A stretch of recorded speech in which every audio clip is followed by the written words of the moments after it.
In the end, man was destroying his heaven called earth. The earth had been beautiful until the spirit of man moved over it, destroying all things. And man said, "Let there be darkness," and there was darkness. Man said the darkness was good, and he called his darkness security. And there was no evening and no morning on the seventh day before the end. Then man said, "Let there be national governments to divide and control us in our darkness. Let there be leaders to lead us in our darkness, so we may know our enemies."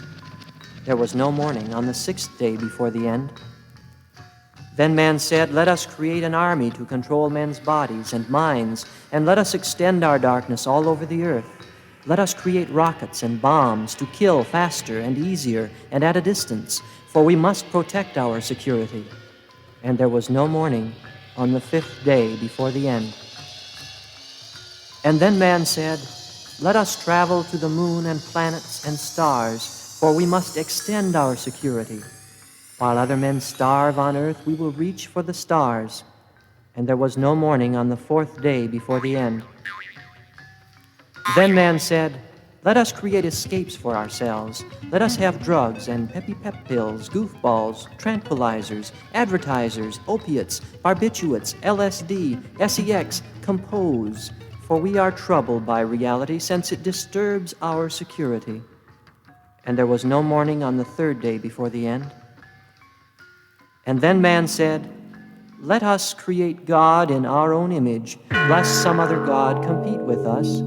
Let us say God thinks as we think, hates as we hate, and kills as we kill." And there was no morning on the day before the end. And on the last day there was a great noise on the face of the earth. Fire consumed the beautiful globe, and there was silence. The blackened earth rested to worship the one true God. And the Creator saw all that man had done, and in the silence over the smoldering remains, he wept.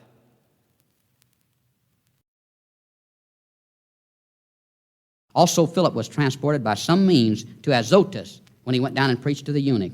And the eunuch was in an earthbound chariot, so Philip may have went away in a heavenly bound chariot. The same kinds of words were used in verse 39, "And he saw him no more," were used also in 2 Kings 2:11 and 12, where a chariot of fire appeared and carried away Elijah in a celestial craft of transportation.